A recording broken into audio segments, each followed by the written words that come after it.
हरे कृष्णा, सभी को राधे राधे। तो भादो मास के शुक्ल पक्ष की सप्तमी तिथि को संतान सप्तमी का व्रत किया जाता है और संतान सप्तमी के व्रत माताएं करती हैं अपने बच्चे की लंबी आयु के लिए इस व्रत को करती हैं और संतान की प्राप्ति के लिए इस व्रत को करती हैं। जिन महिलाओं को, जिन औरतों को संतान नहीं है, वो संतान की प्राप्ति के लिए इस व्रत को करती हैं। इसमें माता पार्वती और शिव परिवार की पूजा की जाती है। मिट्टी के गौरी गणेश बनाकर इनकी पूजा की जाती है और भगवान इस तरह से सप्तमी का डोरा बनाया जाता है और डोरे की पूजा की जाती है। तो इसी तरह आप संतान सप्तमी का व्रत कर सकते हैं। चौकी लगाकर इसका व्रत कर सकते हैं। चौकी पर आसन लगाएं, सारी पूजा करें और व्रत करें। संतान सप्तमी का जब हम व्रत करते हैं तो उसके लिए हमें पूजा अर्चना करने के लिए सबसे पहले चौकी लगानी पड़ती है। चौकी पर इस तरह की से पूजा की जाती है। तो आप कोई भी पटा ले लें, चौकी ले लें, उस पर इस तरह से कोई वस्त्र बिछा लें और सबसे पहले हमें यहाँ पर फूलों का आसन देकर अपने अगर आपके मंदिर में है शिव परिवार की फ़ोटो तो आप इस तरह से कोई फ़ोटो लगा लें। और उसके बाद इस व्रत में मिट्टी से भगवान की प्रतिमा बनाई जाती है। भगवान गजानंद की, माता पार्वती की और भोले बाबा की मिट्टी की प्रतिमा बनाई जाती है और इनकी पूजा की जाती है। तो हमें इनको मिट्टी की मूर्ति अपने घर में ही बना लेनी है और उसके बाद हमें यहाँ पर एक दीप प्रज्वलित करना है। तो थोड़े से चावलों का या फिर फूलों का आसन देकर आपको दीप को प्रज्वलित कर देना है और एक दीप पर यहाँ पर दीपक जला देना है। और उसके बाद सबसे पहले हमें भाव रूप से सभी का स्नान करा देना है। तो आप माता की, शिव परिवार की जो फोटो है उसको आप पुष्प से इस तरह भाव रूप से स्नान करा दें और शिव परिवार है जो मिट्टी से आपने बनाए हैं उनका आप अभिषेक करा दें। तो देखिए, इस व्रत में आप कलश रखना अनिवार्य नहीं है। अगर आपकी इच्छा है तो आप कलश रख सकते हैं। तो कलश के लिए हमें चावल लेने हैं। चावलों से इस तरह से हमें अष्टदल कमल बना देना है।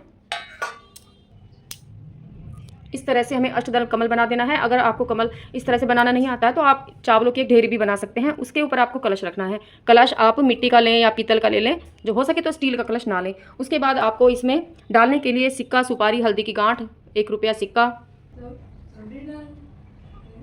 तो इस तरह से आप डाल देंगे। और उसके बाद आपको पंचपल्लव लगाने हैं। आम के पंचपल्लव आप इसमें लगाएं और सभी पर आप तिलक लगा लें। तो तिलक हमने लगा लिया है, आप इसमें पंचपल्लव लगा लें। उसके ऊपर आपको एक पूर्ण पात्र रखना होता है, तो आप चावल रखकर पूर्ण पात्र लगा लें। और पूर्ण पात्र रखने के बाद या तो आप इसमें दीपक लगा लें, नहीं तो आप कोई फूल भी रख सकते हैं। भगवान भोले बाबा की पूजा है तो आप कोई भी कलर का, सफ़ेद कलर का भी फूल इस पर रख सकते हैं। उसके बाद आपको सभी को स्नान करा देना है। तो हमने इनका यहाँ पर स्नान हमने करा दिया है। तो उसके बाद हम अपने जो हमने कलश देवता, वरुण देवता हमने रखे हैं, उनका भी आप स्नान भाव से करा देंगे। और उसके बाद हमारे जो शिव परिवार है उनका अभिषेक कराएंगे। तो सबसे पहले गजानंद भगवान का अभिषेक करा दें, उसके बाद माता पार्वती का करा दें, भोले बाबा का करा दें। तो सभी का आपको अभिषेक करा देना है। उसके बाद आपको पंचामृत से अभिषेक कराना है। पंचामृत नहीं है तो आप दूध से, दही से, जिससे भी हो सके तो करा दें। थोड़ा थोड़ा दूध से अभिषेक करा दें भगवान का, क्योंकि इसमें इसी तरह से पूजा की जाती है जैसे हम मंदिर में भगवान भोलेनाथ की जाकर करते हैं, तो उसी तरह से हम पूजा की जाती है। दूध से अभिषेक कराने के बाद हमें दोबारा शुद्ध जल से अभिषेक ज़रूर कराना है और सभी को तिलक लगाना है। उसके बाद सभी को आपको तिलक लगाना है। तो भगवान भोलेनाथ को आपको चंदन से तिलक लगाना है, क्योंकि भगवान भोलेनाथ पर रोली अर्पित नहीं की जाती है। और माता पार्वती को और गजानन भगवान को आप रोली से तिलक कर सकते हैं। आप अपने चंदन जो आपने दिया लगाया है आप उसका भी पूजन करेंगे, उसको भी आपको तिलक लगाना है। कलश को भी आपको तिलक लगाना है। सभी को आप चावल अर्पित कर देंगे।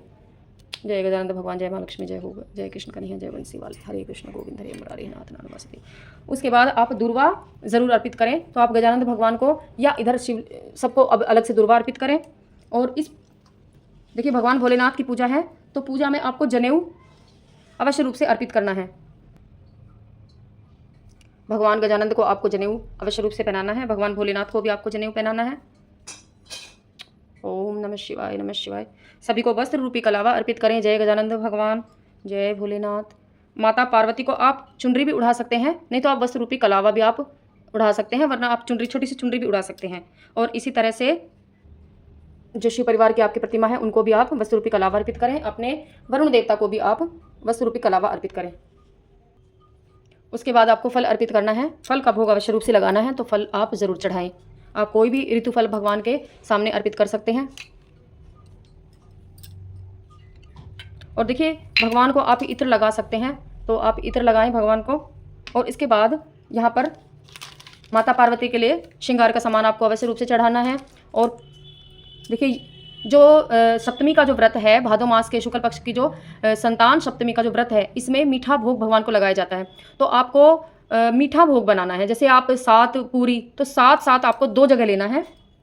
जैसे आप अगर 7 पूरी बना सकते हैं, 7 पूड़े बना सकते हैं, तो देखिए पूड़े बनाए मैंने, तो इस तरह से आपको भोग लेना है। तो भोग अर्पित करना है भगवान को, तो आप भोग अवश्य रूप से लगाएं। और उसके बाद दक्षिणा रखनी है, क्योंकि पूजा अगर हम दक्षिणा रखते हैं तो हर कमी को पूरा कर देती है। हमारे द्वारा जो भी कमी रह जाती है तो आप दक्षिणा अवश्य रूप से चढ़ाएं। और अगर आपके पास फूल है तो फूल आप अवश्य रूप से चढ़ाएं सभी को। उसके बाद भगवान भोलेनाथ को चढ़ाने के लिए देखिए बेलपत्र लिया जाता है, क्योंकि बेलपत्र जो है बहुत ज़रूरी है भगवान भोलेनाथ की पूजा के लिए। तो बेलपत्र पर आप थोड़ा चंदन लगा लें, और जो चिकनी परत होती है वो भगवान को टच करते हुए इस तरह से आपको बेलपत्र अवश्य रूप से चढ़ाना है। भगवान भोलेनाथ पर आप 11 बेलपत्र, जितने भी बेलपत्र आप चढ़ा सकते हैं। ओम नमः शिवाय, नमः शिवाय, नमः शिवाय। आप गजानन भगवान को भी बेलपत्र चढ़ा सकते हैं, तो इस तरह से आप गजानन भगवान को भी बेलपत्र चढ़ाएं। और इस तरह जो आपने जो शिव परिवार का जो फोटो है, तस्वीर है, उसमें भी आप बेलपत्र इस तरह से चढ़ा सकते हैं। अगर आपके पास शमी वृक्ष है तो शमी वृक्ष भगवान भोलेनाथ पर चढ़ाएं, उसकी कुछ पत्तियां लेकर वो आप भगवान भोलेनाथ पर चढ़ाएं। कनेर के वृक्ष हैं, फूल हैं, तो वो चढ़ाएं। भांग धतूरा जो भी भगवान भोलेनाथ पर चढ़ाया जाता है इस पूजा में आप वो चढ़ा सकते हैं। तो इसी तरह से भगवान की पूजा की जाती है। देखिए भगवान भोलेनाथ पर गुड़ का भोग लगता है। गुड़ बहुत ही ज़्यादा प्रिय होता है भगवान को, तो गुड़ का भोग आप लगा सकते हैं। और देखिए इस व्रत में संतान सप्तमी का जो व्रत होता है, इस व्रत में संतान की प्राप्ति के लिए ये व्रत किया जाता है, और संतान की इच्छा के लिए, संतान की लंबी आयु के लिए ही व्रत किया जाता है। तो संतान के निमित्त ही एक कड़ा जो होता है, इस तरह से कड़ा बनाया जाता है सोने का, चांदी का, जिसमें बीच बीच में 7 गांठें होती हैं। तो मतलब इस तरह का एक कड़ा बनाया जाता है। या तो आप इस तरह का अगर कड़ा है तो वो कड़ा आप पूजा में रख लें, नहीं तो नाल का आप धागा लें और इस तरह से, देखिए आपको दिखाई दे रही होगी, इसमें मैंने गांठें लगाई हैं, तो इस तरह से इसमें गांठें लगाकर और इस तरह से कड़ा रूप में हम इसको बना लेते हैं, और हमें पूजा में इसको पूजना होता है। अगर आपके पास सोने या चांदी का जो कड़ा होता है वो कड़ा है तो आप उसको पूजा में रख लें और उसी का पूजन कर लें। तो हमने इस तरह से ये कड़ा बना लिया है, और हमें इसको भी यहाँ पर रखकर और इसका पूजन करना है। तो इस पर भी हमें तिलक लगाना है, चावल अर्पित करने हैं, तो इसका भी हमें पूजन करना है। अगर आपके पास सोने या चांदी का जो कड़ा होता है वो कड़ा है तो आप उसका पूजन कर लें।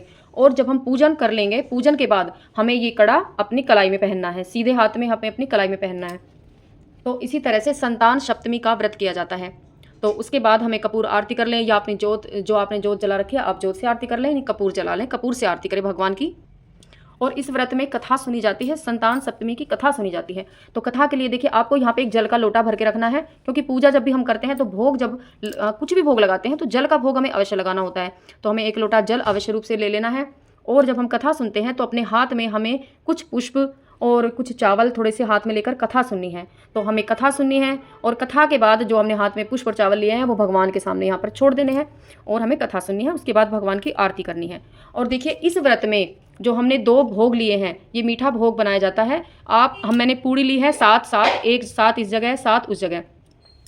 आप 7 पूरी भी बना सकते हैं, 7 चीले बना सकते हैं, मीठा भोग ही बनता है। और ये पूजा सुबह के समय भी, दिन में सुबह के समय कर सकते हैं, या शाम को प्रदोष काल में भी कर सकते हैं। और ध्यान रहे, शाम को जब हम ये दिन छिपता है उससे पहले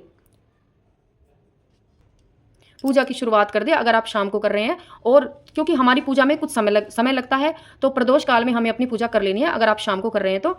और उसके बाद हमें अपना व्रत जो है ये मीठा भोग खाकर ही खोलना है। जो हमने यहाँ पर भोग लगाया है, एक भोग को आप अपना दान कर देंगे, अपने सासू माँ को, अपने मंदिर में दान, या कहीं पर भी आप दान कर सकते हैं। और जो दूसरा भोग है उसको आपको खुद खाना है, और उसके बाद आपको इसी से व्रत खोलना है। इसमें नमक नहीं खाया जाता है, और यही मीठा भोजन ही खाया जाता है।